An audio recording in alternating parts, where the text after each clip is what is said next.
Pais e irmãos, vamos dar início a mais uma aula sobre a história de Israel, do povo hebreu. Hoje vamos falar um pouco sobre o período patriarcal, né? Falamos na aula passada um pouco do contexto histórico, uma visão geral, tá? Que o Senhor possa nos guiar nesta nova aula, né? Pedimos ao Senhor que o Senhor possa nos direcionar, que o Espírito Santo nos dê espírito de sabedoria, que a cada irmão que possa ouvir esta aula, né, esteja com o seu coração aberto para receber a palavra do Senhor, que possamos meditar na sua palavra, entendendo um pouco da, do seu povo, né, do povo que o Senhor escolheu, tá, para ser sacerdote entre as nações. Pedimos em nome de Jesus suas bênçãos a cada um dos irmãos que está nos assistindo, em nome de Jesus. Amém.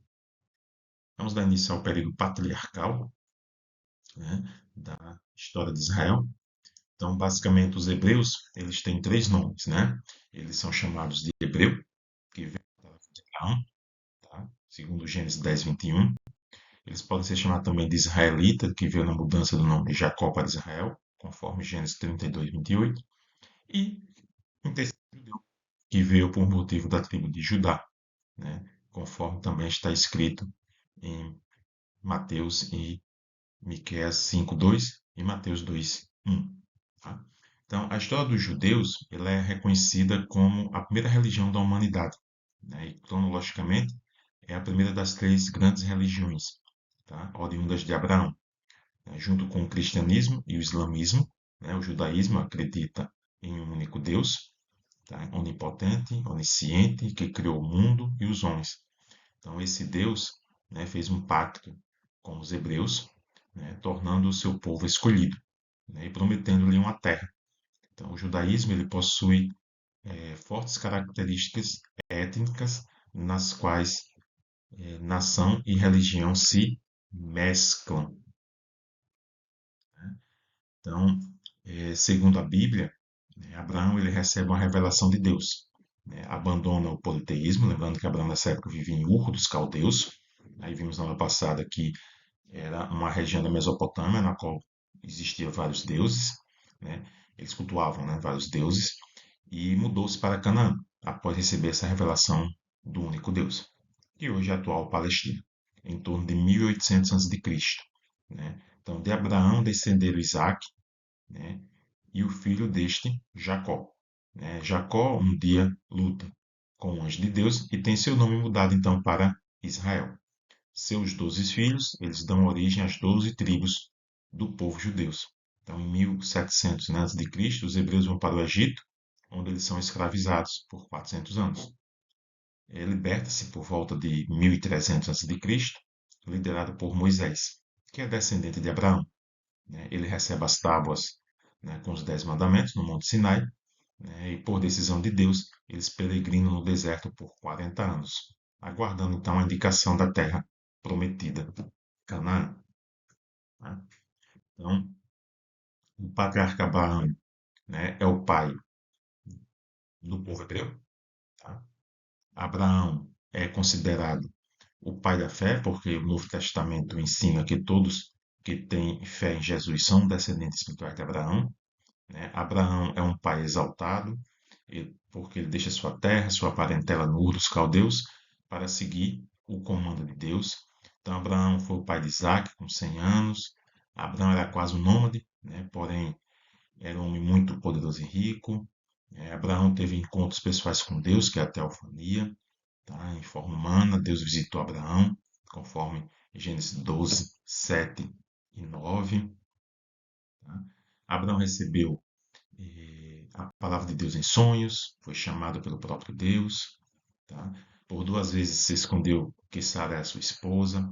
Então, depois de Moisés, é o personagem do Antigo Testamento mais citado no Novo Testamento. Tá? Então, Abraão ele era um pai exaltado. Em Gênesis 17, 1 ao 6, fala que segundo, pois, Abraão da idade de 99 anos, apareceu o Senhor a Abraão e disse-lhe: Eu sou o Deus Todo-Poderoso. Anda em minha presença e ser perfeito, e porei a minha aliança em mim e ti. né? E te multiplicarei grandissimamente. Então caiu Abraão sobre o seu rosto, falou Deus com ele, dizendo: Quanto a mim, eis a minha aliança contigo. Serás o pai de muitas nações. E não se chamará mais o teu nome Abrão, mas Abraão será o teu nome.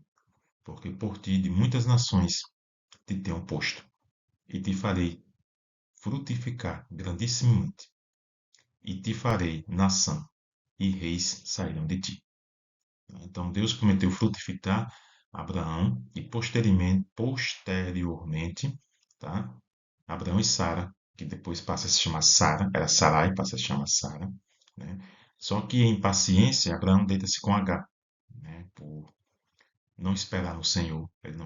A Sara não esperou no Senhor, e ambos não tiveram paciência, tá? E não esperaram as providências divinas. Ele deita-se com Sara, que era serva, tá, da sua esposa, da qual gera um filho, que ele chama Israel. Naquele tempo, quando não se podia ter filho, né, podia se deitar com sua escrava e ter um filho. Esse filho pertencia, né, ao senhor e à senhora do escravo, né? Então, da qual gera um filho chamado Ismael. Deus reafirma sua promessa, tá, ao patriarca. E o Senhor forma aliança com Abraão e sua descendência. Abraão crê, e nos 100 anos de idade, ele tem um filho, o filho da promessa. Então, Deus reafirma sua promessa ao patriarca, tá, de forma convicta, certa. Então, isso é o que aconteceu, tá, de uma linha geral. E concedeu Sara, conforme está lá em Gênesis 21, e deu a Abraão um filho na sua velhice. Ao tempo determinado, Deus lhe tinha falado, né, que anteriormente, um ano antes, Deus tinha falado com ele.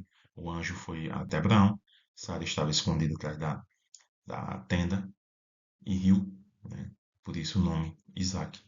Tá? Então, nesse contexto, tá, que surge, né, o primeiro encontro de Deus com Abraão, né? E para entendermos um pouco essa situação, que temos que entender sempre o contexto e as situações, Canaã, né, o ponto de partida para a história do povo hebreu é Canaã. Então, Canaã nada mais é do que uma estreita faixa de terra, né, que se estende entre o mar Mediterrâneo e o deserto da Síria, tá, que hoje é a Arábia. E toda essa área recebe o nome de crescente fértil devido ao formato, né, de meia-lua. E encontramos lá, tá, um mapa da região, a extensão territorial de Canaã do norte a sul é de em torno de 450 quilômetros. Né? Apesar de seu tamanho reduzido, tá, a geografia de Canaã é muito variada.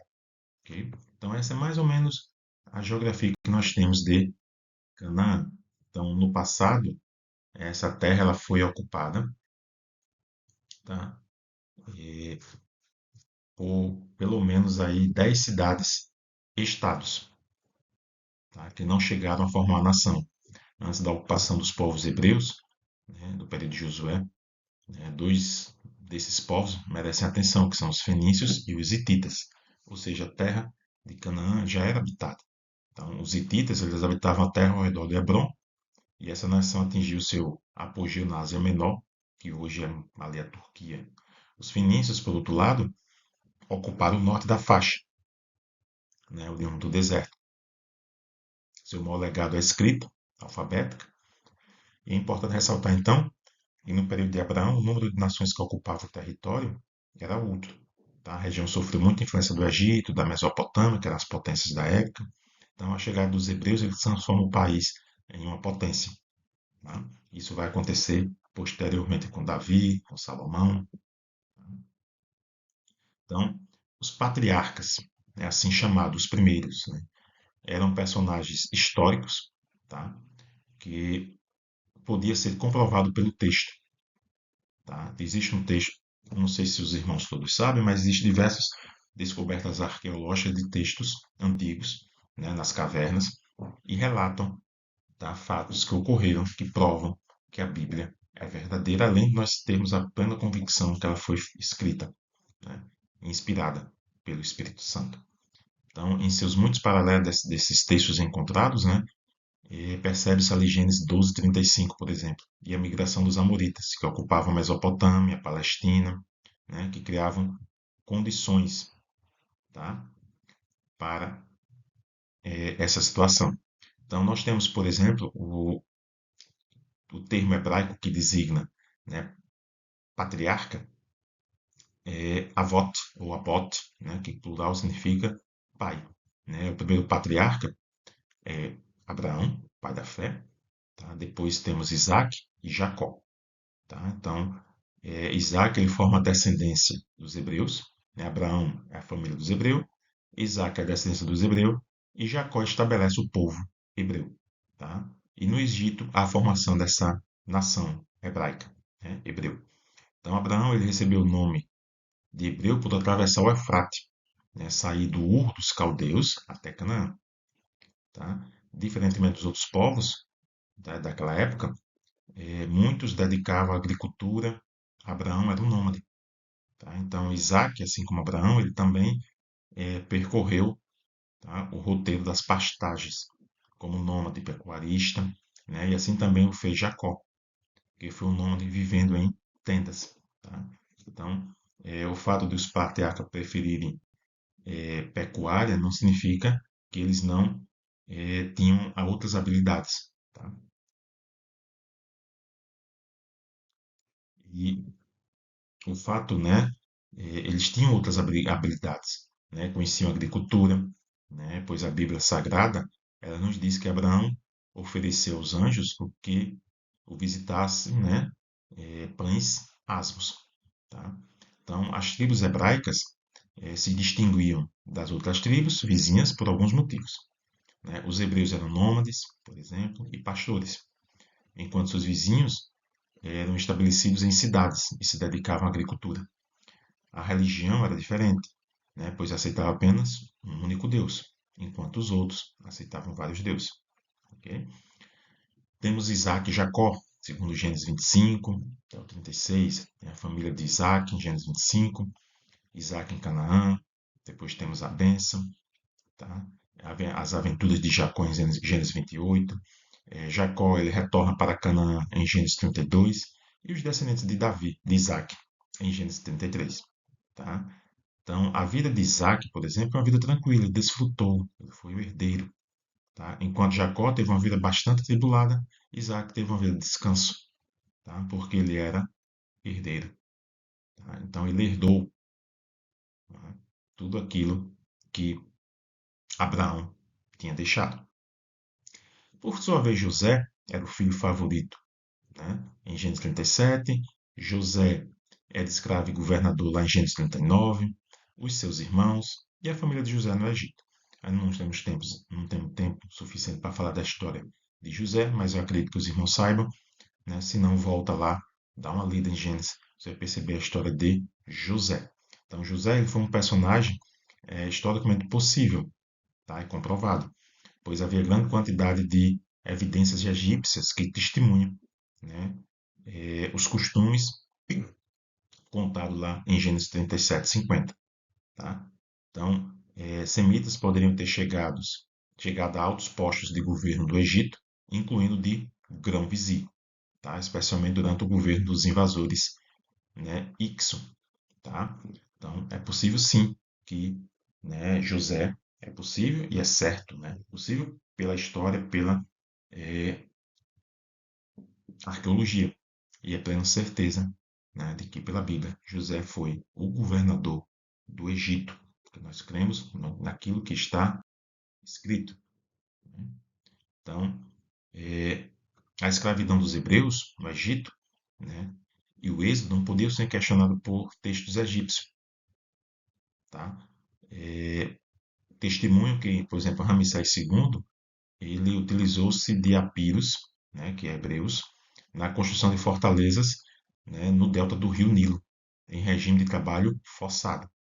Então, a estrela, né, de Meneptah, que era o faraó sucessor de Ramsés II, comprova a existência de israelitas na terra de Canaã, na segunda metade do século 13 a.C.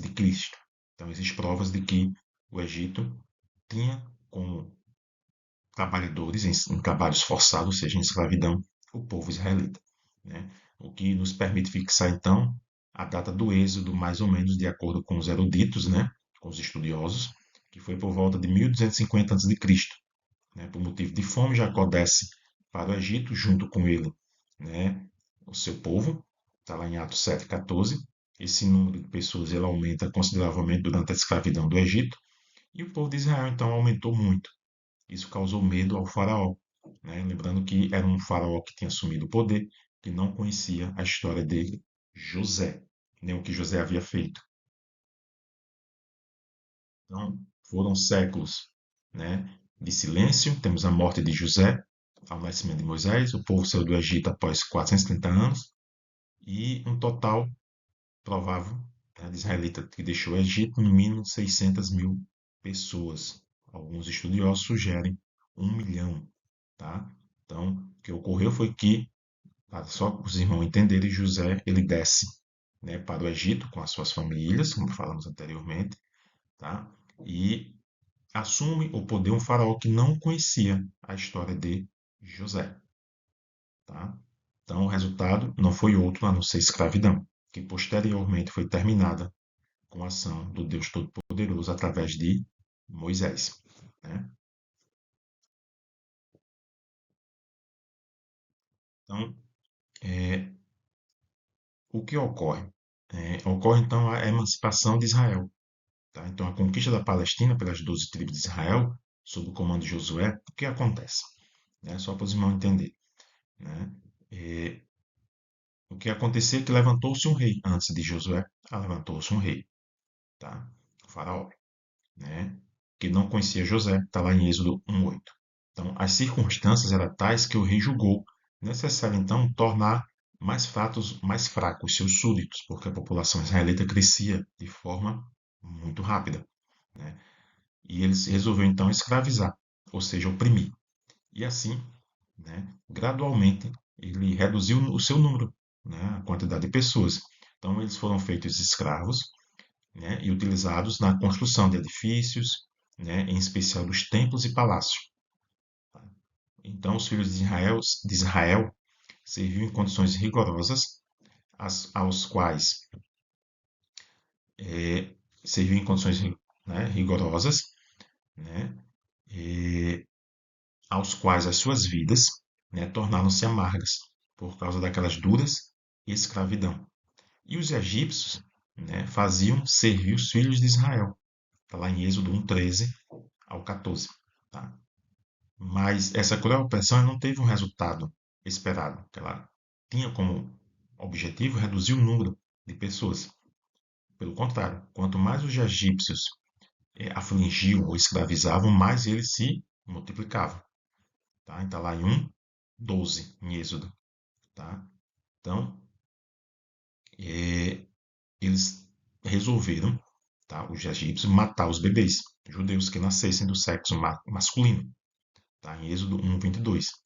Tá? Mas nem mesmo assim ele conseguiu. O rei vê os seus intentos realizados. Né? É evidente que esta data exposta aqui não é a data definitiva, tá? Alguns estudiosos afirmam isso. O que aconteceu então? Que nasce Moisés, né? E a mãe de Moisés, ela coloca Moisés no cesto, tá? E coloca no rio. A filha de Faraó vê aquele bebê e o pega para criar, né? E ela cria esse bebê, chama, né, uma das suas servas, né, para que possa ajudá-las a amamentar o bebê. E essa serva então traz a própria mãe de Moisés para que possa dar de mamar. Essa criança cresce no palácio de Faraó e aprende tudo, né, sobre o Egito e todas as suas ciências. Tá? E um belo dia o Senhor o chama, tá, na sarça ardente. Vamos pular um pouco a história. Tá? E acontece justamente o chamado de Moisés para libertar o povo da escravidão. Tá? Então, essa conquista, né, agora já indo para a questão, ou seja, Moisés liberta o povo, tá? Em seguida, esse povo,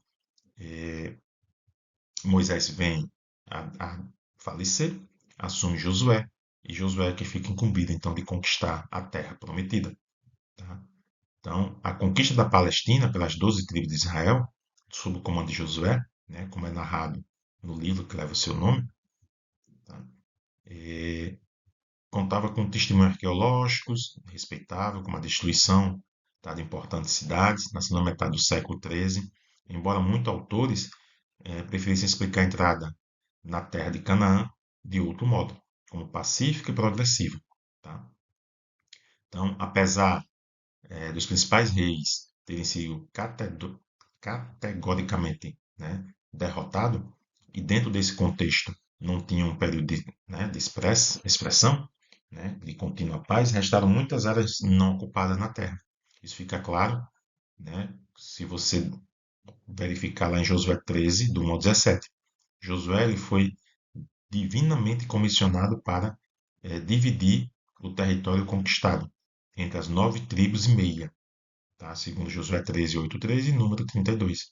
Tá? Agora, algumas questões importantes devem aqui nós observarmos. Né? A Bíblia oferece muitas sugestões, tá? De que a ocupação israelita em Canaã foi uma operação, de certo modo, complicada.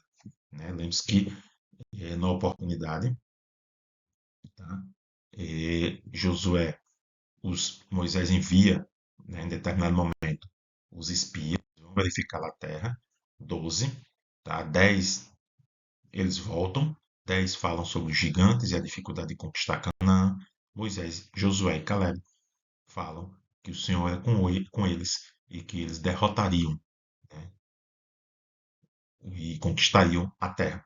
E o povo preferiu acreditar nos 10 espias e não em Josué e Caleb. Tá? Então, esse foi o contexto que surgiu. Diante disso, nós temos os grandes personagens. Nós temos, por exemplo, Moisés. Né? Um dos lares, né, do qual teve êxito, trouxe grande alarme para o de Arão, da família de Coatitas, né, que é a sua mulher Joquebede, né, Miriam, uma jovem com cerca de 15 anos, e Arão, um rapaz de 3 anos, mais ou menos, né, morava ali perto de Mênfis, né, de acordo com os registros que nós temos. Tá? Então, nesse lar, nasce um jovenzinho. Tá? A sua mãe, então, ela coloca ele dentro do cesto, tá? Durante 3 meses, longe do conhecimento, ele vive ainda 3 meses, tá? Então, longe do conhecimento das autoridades, mas quando essa tarefa fica difícil, porque o Faraó tinha a ordem de executar todas as crianças meninos que nascessem, então Joquebede coloca ele numa cesta, né?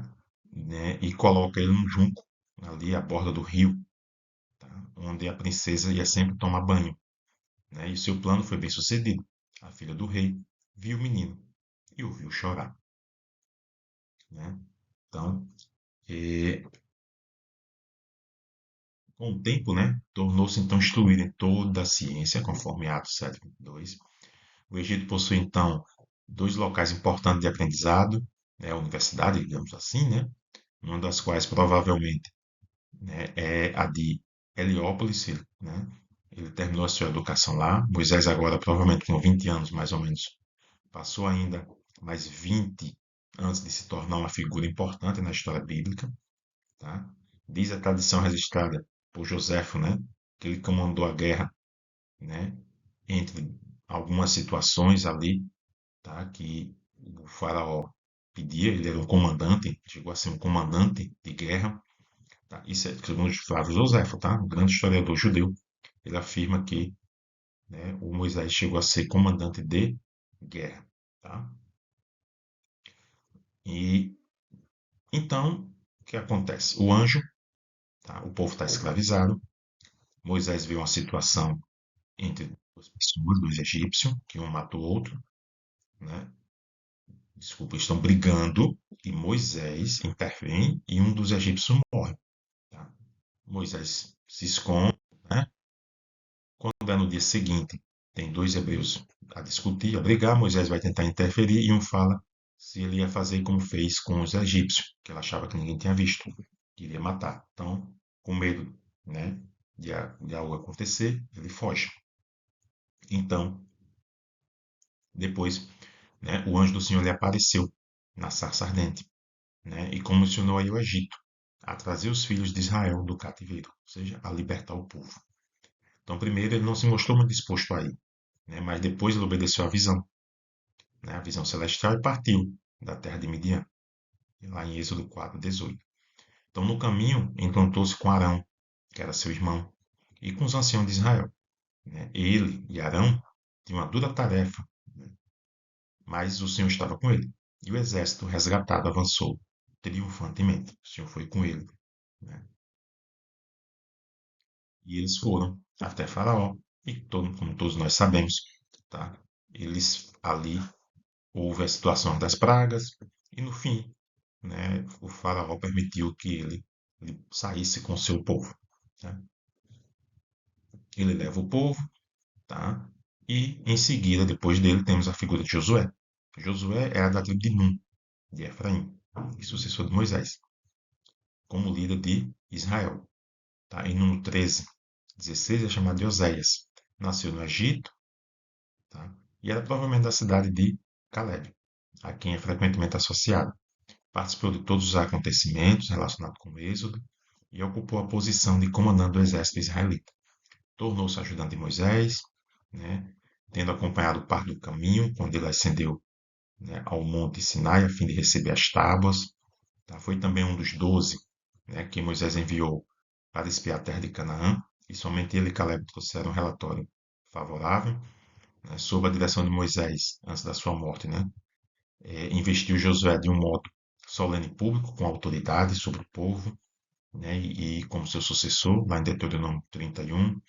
O povo estava acampado em Sintim, quando ele assumiu o poder, Josué 1, e ao atravessar o Jordão, eles acamparam em Gilgal, onde, né, tendo circuncidado o povo, festejou a Páscoa e foi visitado então pelo capitão dos exércitos do Senhor, que o encorajou na sua missão. Isso é importante.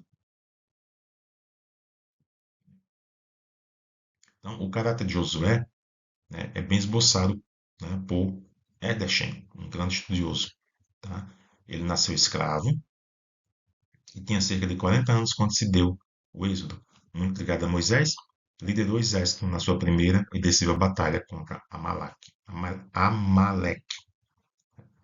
Então, enquanto Moisés era elevado aos céus, a vara dada por Deus, né, foi nessa ocasião que o seu nome foi mudado de Oséias, de ajuda, para Josué. O Senhor ajuda.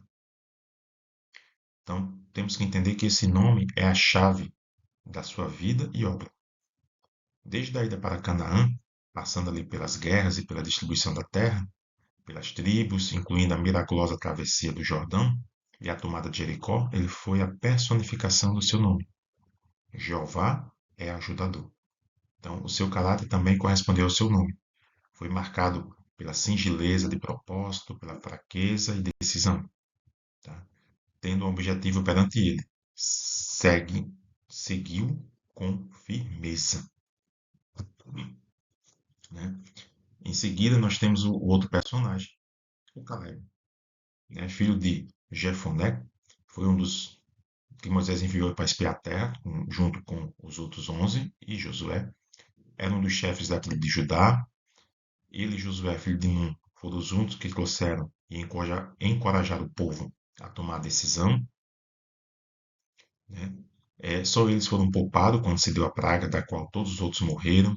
Né? Todo o povo, de 20 anos para cima, pereceu no deserto, com exceção deles dois. Né? A outra informação que nós temos de Caleb é que, com aproximadamente 85 anos, veio ter com Josué no campo de Gilgal, após o povo ter tomado posse da terra. Né? E lembrou-lhe da promessa, né, que Moisés tinha feito. E assim reclamou Kiriat Arbe, né, como sua herança, lá em Josué 14, tá? Do 6 ao 15. Né? E então, Jefoné, o filho de Kenés, que era descendente de Eslon, filho de Fares, um dos netos de Judá. 1 Coríntios 2, 5. Então, com isso, né, Josué ocupa a terra.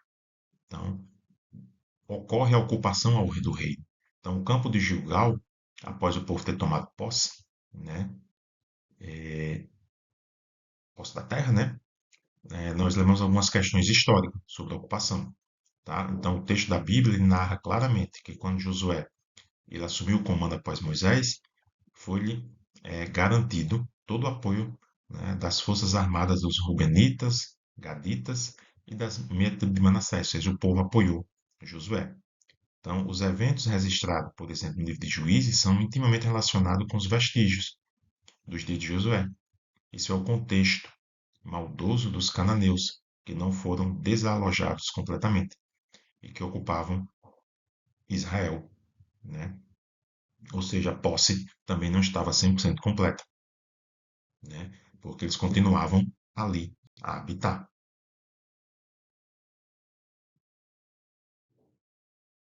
Então, o período de transição em Israel, né, do nascimento de Samuel à morte de Saul,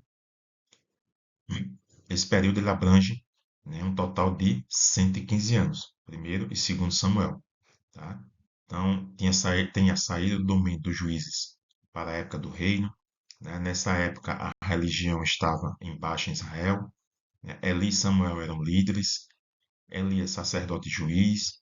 Samuel, um grande profeta. E havia liderança para Saul. Samuel.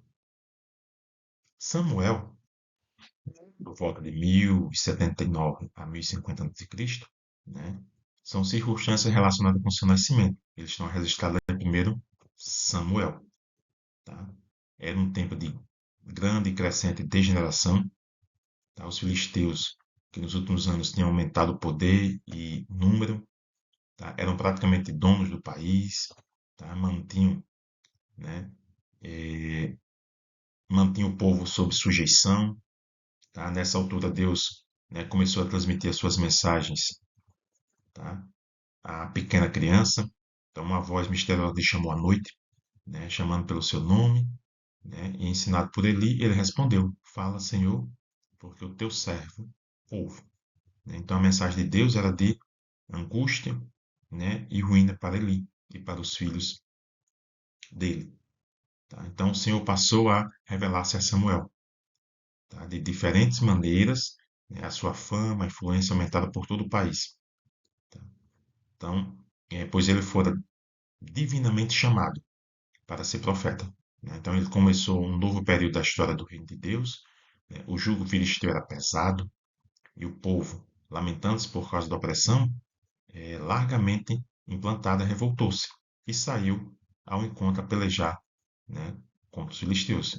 Então foi uma violência, né, e desastrosa batalha que se deu lá em Afeca, perto de Ebenezer, 1 Samuel 4, 1, 2.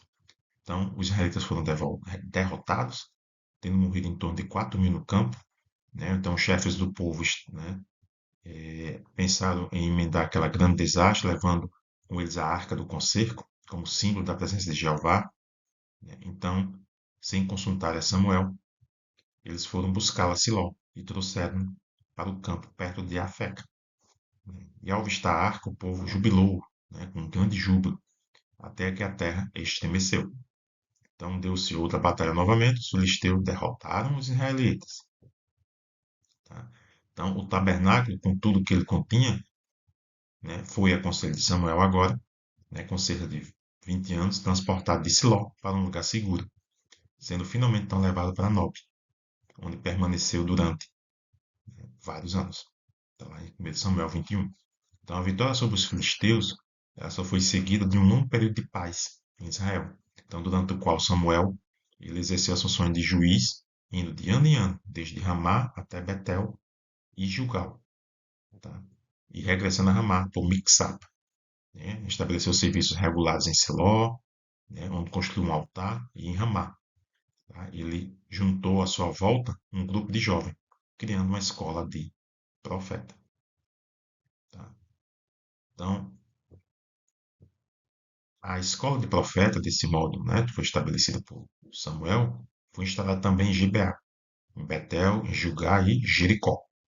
Tá? Eles continuaram até o final, do Estado judaico. Né? Passaram-se muitos anos, né, durante os quais Samuel exerceu as suas funções de juiz, sendo amigo e conselheiro do povo em todos os assuntos de interesse privado e público. Né? No fim desse período, sendo já ele idoso, né, os anciãos de Israel foram ter com ele em Ramá. E sentindo o perigo, né, que constituía então para a nação o mau comportamento dos filhos de Samuel, que eles, né, investiram com funções, né, judiciais como seus assistentes, né, colocando em Berseba, na fronteira ali com a Filisteia, e também por causa das eminentes invasões, né, dos amonitas, eles pediram um rei. Né, os filhos de Samuel, infelizmente, né, não faziam o que o pai fazia, né, e eles pedem um rei. Então, tal pedido foi desagradável para Samuel. Ele argumentou com os anciãos e avisou sobre as consequências de tal passo. Mais tarde, porém, né, falando com Deus sobre esse assunto, ele cedeu aos seus desejos e ungiu Saul como rei. Tá? Então, antes dele se retirar da vida pública, né, ele reuniu o povo em Gilgal e falou-lhe solenemente sobre a sua relação com ele como juiz e profeta. Tá? Então, nós finalizamos essa aula de hoje com Samuel. Na próxima semana falaremos mais um pouco sobre alguns personagens importantes. É um resumo geral. Tá? Os irmãos devem sempre não esquecer de ler a Bíblia, tá? E buscarem sempre, né, mais informações sobre o reino do Senhor. Fiquem em paz, o Senhor abençoe. Até a próxima aula.